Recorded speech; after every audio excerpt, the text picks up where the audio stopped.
Welcome to Life Stories. What if the person you trusted the most was the one plotting your downfall?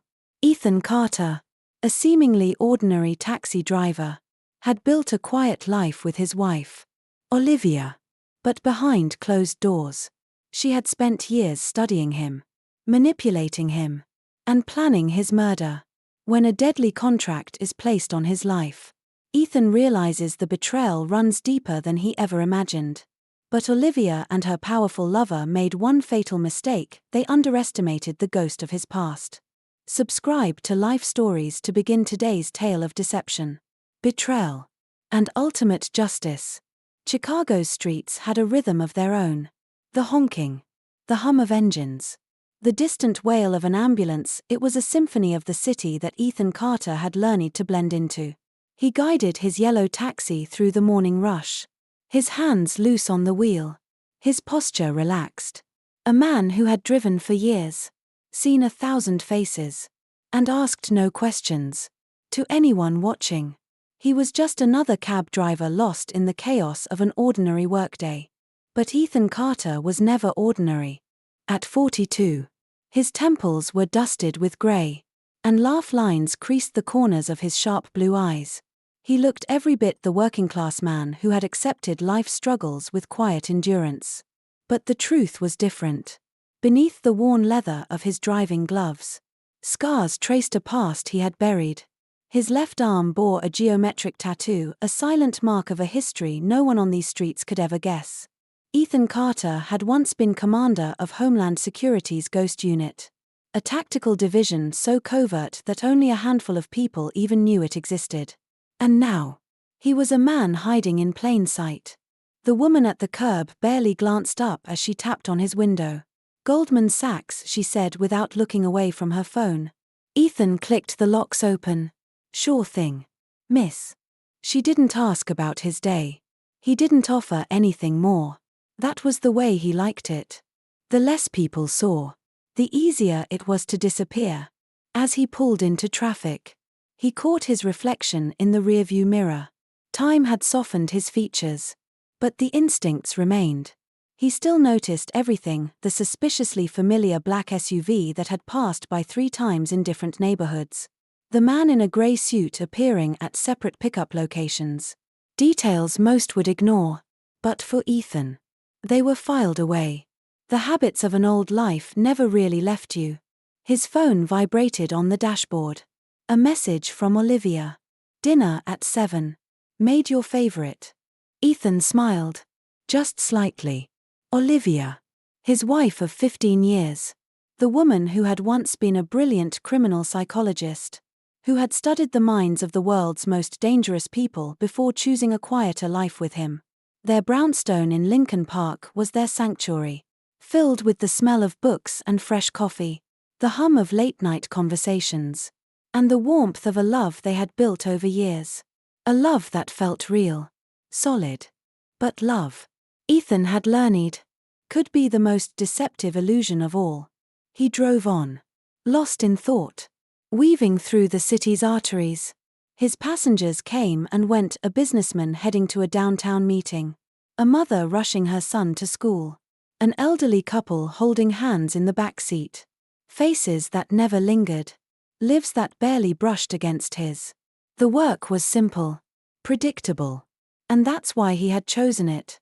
A cover built on routine. But the truth of his life was anything but predictable. What Olivia didn't know, or what he had let her believe, was that Ethan had built this life for a reason. Every choice had been deliberate. The taxi, the modest home, the quiet routines.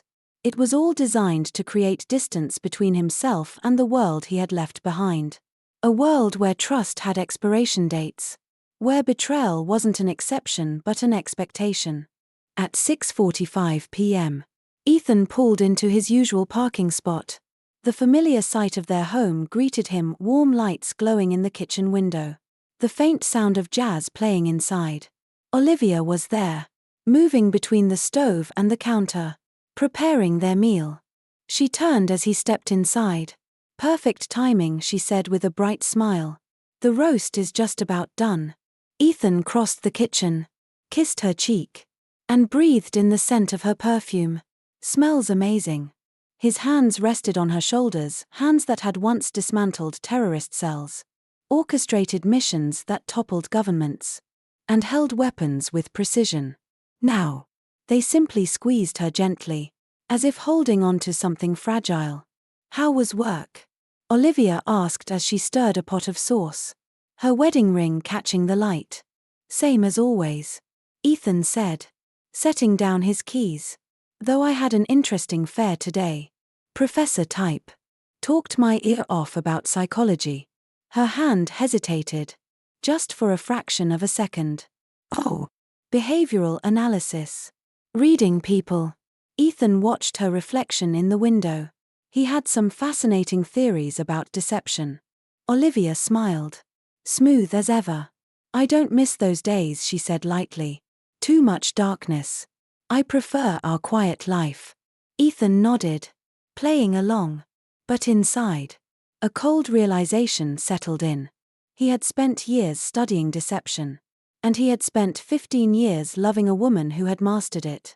Over dinner, they talked about neighborhood gossip, weekend plans, maybe seeing a show.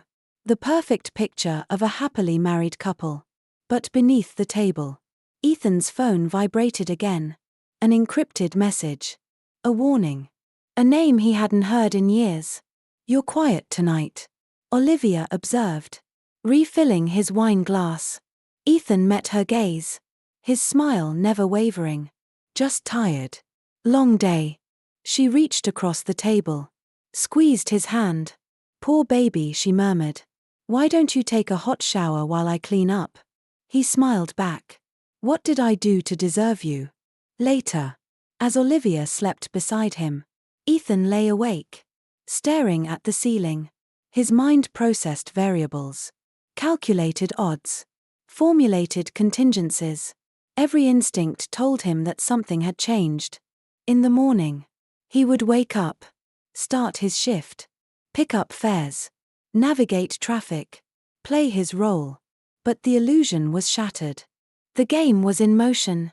And Ethan Carter, the real Ethan Carter, was finally awake.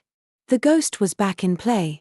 Special Agent Madison Torres sat hunched over her desk at the FBI Cybercrimes Division, her third cup of coffee growing cold beside her keyboard. The dim glow of multiple monitors illuminated her face, casting shadows under her tired eyes. At 38, she had traded field operations for digital warfare. But her instincts remained as sharp as ever. And right now, those instincts were screaming that something was very wrong. The dark web chatter had started 3 days ago. A pattern buried beneath layers of encrypted transfers, bouncing through servers across 6 continents. Most agents wouldn't have caught it. But Madison had spent 4 years as Ethan Carter's second-in-command before he disappeared. She had learned how to see what others overlooked. Got you, she muttered, isolating a transaction thread. $2 million. Routed through a maze of shell companies before landing in an account flagged for cartel activity. That alone wasn't unusual. But the attached target description made her blood run cold. Male. Early 40s. Cab driver. Chicago resident. Former intelligence. She exhaled sharply. Ethan. Torres. You coming to the briefing? Agent James Chin stuck his head around her cubicle. 5 minutes, she said, her fingers flying across the keyboard. She traced the origin of the money, an encrypted account linked to a man named Jacob Whitman. Her eyes narrowed. Hedge fund manager. Harvard MBA. Charities. No criminal record. But there was something off. A series of hotel charges. Expensive restaurant tabs. Jewelry purchases. All in the past 8 months. Madison knew the pattern. A man living 2 lives. She pulled up social media records. Olivia Carter. Ethan's wife. There she was, photographed at a charity event 3 months ago. Standing next to Jacob Whitman. Their body language screaming intimacy. Even in a crowded room.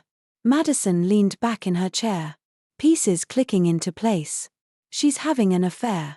And now, her lover had put out a contract on Ethan's life.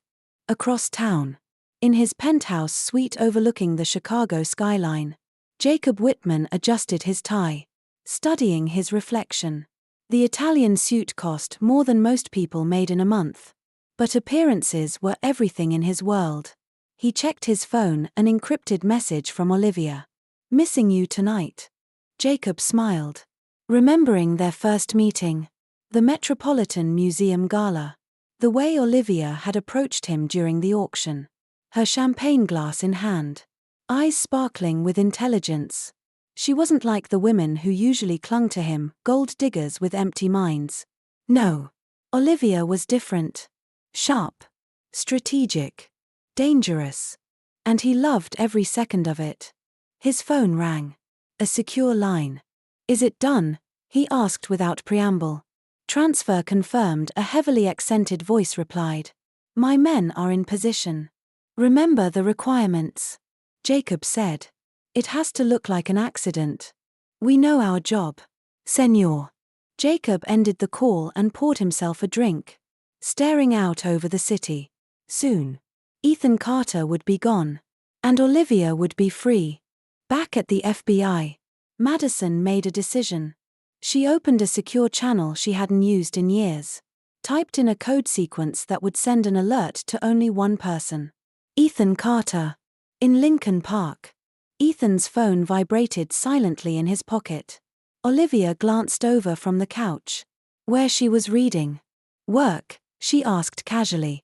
"Just a fair request for tomorrow," he said smoothly, reading Madison's message. His expression never changed. But inside, switches flipped. His past had come back for him. And now, the hunter had become the hunted. Ethan Carter stared at the encrypted message from Madison Torres. His mind running through calculations faster than he could blink. $2 million. Cartel involvement. Target, him. So, it was official. Someone wanted him dead. He set his phone down casually, as if it were nothing more than another taxi request. Across the living room, Olivia flipped the page of her book. Utterly serene. A woman who had spent years mastering the art of deception. "Long day?" she asked without looking up. Ethan smiled. "Practiced and easy." "Yeah. Just tired." She reached for his hand, squeezing it gently, her wedding ring catching the light. "You've been working so hard lately," she murmured. "Maybe we should take a vacation. Get away from the city." Ethan chuckled. "Somewhere private. Somewhere isolated. Somewhere a body might never be found." He played his part flawlessly. "That sounds nice," he said, rubbing his thumb over her hand. "Where were you thinking?" She hesitated for half a second. "Maine. Maybe. A cabin in the woods." Ethan nodded, keeping his expression neutral. She was accelerating the plan. The hit was already in motion, and now she wanted to remove any possible complications. He kissed her temple. "Let me check my schedule." That night, after Olivia had drifted into sleep beside him, Ethan got to work. His movements were silent, methodical. Years of training meant he didn't so much as shift the mattress as he slipped out of bed. He accessed the hidden surveillance system he had installed years ago not out of suspicion, but because protocol never allowed for weaknesses. Now, it was his lifeline. Scrolling through encrypted files, he found what he was looking for: phone calls, messages, Olivia's voice whispering through the speakers. The tone soft but deadly. "Ethan's just a dumb taxi driver. Once he's gone, we'll have everything." He exhaled slowly. A cold, measured breath. He had always known this was a possibility, but to hear it confirmed, that was different. Across town, in a dimly lit warehouse near the Chicago River, 3 men prepared for their job. El Lobo, or the Wolf, as he was known in cartel circles, inspected his silencer. His movements slow and deliberate. He had killed men in a dozen different ways: poison, sniper fire, staged accidents, but this one was easy. A taxi driver? Soft. Untrained. It would be over before the man even realized he was dying. Ethan. However, wasn't waiting to be killed. By the time the cartel assassins were gearing up, he was already calling in a favor. At exactly 2:07 a.m., Ryan Sullivan climbed into the backseat of Ethan's cab. The ex-Marine sniper filled the space like a coiled spring, his presence a solid reminder of a past Ethan had tried to leave behind. "You never call," Ryan murmured, stretching out comfortably. "Miss me?" Ethan smirked as he pulled away from the curb. "Got a problem?" Ryan exhaled through his nose. "Already knowing what kind. Let me guess. Someone made the mistake of underestimating you?" Ethan tossed him his phone. The encrypted message still displayed. Ryan read it, his jaw tightening. "Cartel. Contract. And here I thought you were done with all this." "So did I." Ethan switched lanes, glancing at Ryan through the rearview mirror. "I need eyes on them." Ryan nodded. "Already ahead of you. Word is the Wolf landed in Chicago last week. Brought 2 men with him. Professionals. They're staying in an industrial district in the South Side." Ethan's hands tightened fractionally on the wheel. "They're waiting for an opening." Ryan continued. "Something easy. Something they can make look like an accident." Ethan chuckled. A dark, humorless sound. "Well, that's a shame." Ryan smirked. "Why's that?" "Because accidents," Ethan said, "go both ways." The cold night air settled over Chicago like a thick, suffocating blanket. In the quiet streets near Lincoln Park, Ethan Carter parked his taxi in its usual spot. The familiar brownstone loomed ahead, its warm lights glowing behind drawn curtains. From the outside, it looked like any other peaceful home. But inside, a war was already unfolding, one that Olivia had no idea she was about to lose. Ethan took a slow breath, steadying his heartbeat. Tonight would be the first strike. As he stepped inside, Olivia turned from the kitchen, her smile bright and welcoming. "You're home late," she said, wiping her hands on a dish towel. The scent of rosemary and garlic filled the air. "The perfect wife. The perfect life." Ethan smiled back. "Had a long fare. Some guy talked my ear off about human psychology. Made me think of your old work." She tilted her head. "Just a fraction." "Oh. What did you discuss?" Ethan poured himself a glass of water, watching her in the reflection of the kitchen window. "Deception. How people think they can hide their true nature." Olivia hesitated for the briefest moment before laughing. "Sounds exhausting." Ethan took a slow sip. "Yeah. But it's fascinating what you can learn if you just pay attention." The game was on. Later that night, while Olivia slept, Ethan moved. His first target, the Wolf's team. Across the city, in a dimly lit warehouse on the south side, the 3 assassins were waiting. They had been patient, watching Ethan's movements for days, waiting for the perfect moment to strike. What they didn't realize was that he was hunting them. At precisely 2:13 a.m., the back door of the warehouse creaked open. The first assassin, lean, sharp-eyed, stood from his chair, frowning. Click. The explosion was small but precise, just enough to shatter the windows and disorient anyone inside. By the time the second assassin reached for his weapon, a sniper round pierced his skull. Outside, Ryan Sullivan adjusted his scope. 1 down. Inside, the Wolf moved quickly, switching positions with trained efficiency. He wasn't like the others, he was seasoned, methodical. But Ethan had spent his entire life dismantling men like him. From the shadows, Ethan whispered into his comm, "Hold fire." Ryan stayed quiet, watching. A tense silence filled the space as the Wolf crouched behind a crate, his silencer raised. His breath was steady, but Ethan could hear the slightest change in rhythm, the faintest shift in confidence. "You've never lost before, have you?" Ethan's voice cut through the darkness. The Wolf spun toward the sound. A second too late. Ethan was already behind him. The fight was brutal. No wasted movement. No hesitation. The Wolf was strong, fast, but Ethan was smarter. His blows were precise, targeting nerve clusters and old injuries. A knee to the ribs, a strike to the throat, a calculated twist of the wrist.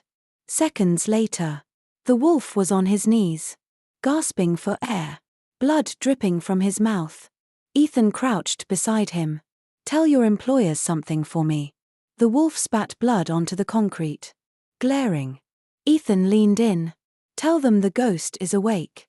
By the time Ryan entered the warehouse, Ethan had already secured the remaining bodies. Ryan exhaled. "Well, that's one way to send a message." Ethan wiped his knuckles, unfazed. "Now, we wait for their next move." Because Olivia Carter thought she had one. She had no idea that her war had just begun. Ethan Carter sat in his taxi, parked in a discreet alley off Michigan Avenue, his fingers drumming idly against the steering wheel. From the outside, he looked like any other cab driver waiting for a fare. Inside, he was calculating his next move. The cartel had failed. The wolf was neutralized. But Olivia and Jacob Whitman, they still thought they had one. It was time to show them just how wrong they were. In the luxurious penthouse of the Whitman Hotel, Jacob poured 2 glasses of champagne, his fingers steady, his heart lighter than it had been in weeks. Across the room, Olivia leaned against the window, staring out over the Chicago skyline. They found traces of brake fluid on the road. Jacob said, his voice smooth. "Mechanical failure. They're ruling it an accident." Olivia turned, smiling as she accepted the glass he offered. "Then it's over." Jacob exhaled, the tension finally releasing from his shoulders. "Yes, it's over." Olivia took a sip of champagne, letting the bubbles linger on her tongue. She had planned every detail perfectly. The accident, the narrative, the future she and Jacob would now have, unburdened by Ethan's presence. But the moment the lights in the penthouse flickered, her stomach dropped. Jacob frowned. What the hell? Before he could finish, the room was plunged into darkness. The soft mechanical click of doors locking echoed through the silence. Then, the screens on the walls flickered to life. Video footage began playing, security footage from months ago. Jacob and Olivia at a restaurant. Jacob and Olivia in a hotel suite. Jacob handing an envelope of money to a cartel contact. Olivia whispering on a burner phone, "Ethan's just a dumb taxi driver. Once he's gone, we'll have everything." The color drained from Jacob's face. "What is this?" A voice filled the room. Calm. Steady. Familiar. "It's funny, Jacob. You spent millions to make me disappear. But you never asked yourself one important question." A pause. "What if I saw it coming?" Olivia's breath caught in her throat. No. This wasn't possible. Ethan was dead. Jacob bolted for his phone. But the signal was jammed. No. No, no, no. More footage played, Jacob transferring funds through offshore accounts. Olivia meeting with cartel intermediaries. Then, a new set of files appeared on the screen. Olivia's research. Her notes. Years of psychological experiments. Every manipulation carefully documented. Ethan's voice spoke again. "You thought you were studying me, Olivia. That you understood me. But you only ever saw what I allowed you to see." Olivia clenched her jaw. "Stay calm. Think. This is a bluff," she said coldly. "Is it?" Ethan's voice responded smoothly. "Look behind you." Jacob turned first. His entire body went rigid. The penthouse doors had unlocked. And standing there, silhouetted against the dim light of the hallway, was Ethan Carter. Alive. Whole. Waiting. Jacob took a step back. "You." Ethan tilted his head. His voice almost amused. Surprised. Olivia's heartbeat pounded against her ribs. But she forced herself to keep her posture relaxed. "So, what now?" she asked. Her voice sharp. "You kill us?" Ethan took a slow step forward. "No. That's the difference between us. I don't need to." The screens changed again, this time displaying FBI case files. Open warrants. Evidence implicating Jacob in terrorist financing. Money laundering. Olivia's own research. Now flagged by federal agencies as highly unethical experimentation. Sirens wailed in the distance. Jacob's hands shook. "Olivia," he whispered. His voice broken. "What did you?" The elevator dinged. FBI agents flooded into the room. And Olivia Carter, for the first time in years, realized she had miscalculated. Ethan had never been the prey. She was. The walls of the interrogation room were stark, clinical, devoid of anything resembling warmth. Olivia Carter sat at the steel table, her hands cuffed in front of her. She had been in rooms like this before, but always on the other side, always in control, always the one conducting the interview. Now, she was the subject. Across from her, Special Agent Madison Torres flipped through a thick file, her expression unreadable. 15 years of marriage, Torres said, her voice calm. 15 years of studying your husband, manipulating him. And for what? She slid a document across the table. These are your notes. Olivia. Your own words. Olivia didn't look down. She didn't need to. She knew what they said. Subject maintains operational deception even in intimate settings. Standard infiltration techniques prove ineffective. Recommendation: escalate to Phase 3 testing. Torres exhaled. You weren't just studying him. You were trying to break him. Olivia leaned back, forcing a smirk. And yet, here we are. Torres studied her for a moment, then leaned in slightly. Yes, here we are. She tapped the file. With enough evidence to ensure you never see the outside world again. Olivia's smirk didn't falter, but a flicker of something small, something bitter, crossed her eyes. Because she had lost. She had played the game flawlessly, anticipated every move, controlled every variable. And yet, Ethan had still beaten her. Not with violence, not with brute force, but by being something she had never accounted for. Unbreakable. Meanwhile, across the hall, Jacob Whitman sat in another room, his suit wrinkled, his hands shaking. The once confident hedge fund manager was now a man unraveling at the seams. Madison Torres watched as he ran a trembling hand through his hair. Start from the beginning. Jacob. He exhaled, rubbing his face. I didn't know about Ethan at first. She said he was just a cover, a way to disappear while she worked. I thought I was special. His laugh was hollow. I thought she loved me. Torres's expression remained neutral. And what about the terrorist connections? Jacob swallowed hard. She said they were perfect test subjects. Men who had been trained never to break. She needed them for her research. He squeezed his eyes shut. I set up the introductions, the funding, the facilities. I didn't know how far she would go. Didn't you? Torres asked, her tone quiet but firm. Jacob let out a shaky breath. She used me, just like she used him. Through the one-way glass. Ethan Carter stood watching. His arms were crossed, his face unreadable. He had spent 15 years loving a woman who had never truly loved him. 15 years believing in something that had never been real. And yet, there was no satisfaction in this moment. No triumph. Only a quiet certainty. That he had survived. That he had won. And that she, Olivia Carter, the brilliant, ruthless mind that had tried to dismantle him piece by piece, would spend the rest of her life being studied in the same way she had studied others. Turned from the scientist into the subject. It was, perhaps, the only justice fitting for someone like her. Ethan exhaled and turned away from the glass. The case was closed. And he was finally free. Ethan Carter stepped out into the crisp Chicago air. The city buzzing around him as if nothing had changed. But for him, everything had. Olivia was gone. locked away in a high-security facility where she would spend the rest of her life being studied like the very test subjects she once experimented on. Jacob Whitman, stripped of his wealth and power, would rot in a federal prison, his legacy reduced to nothing more than a cautionary tale.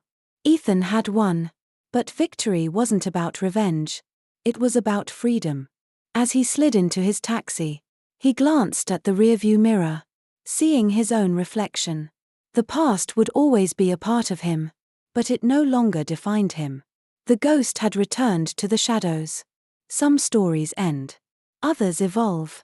Subscribe to Life Stories for more incredible tales of deception, betrayal, and redemption.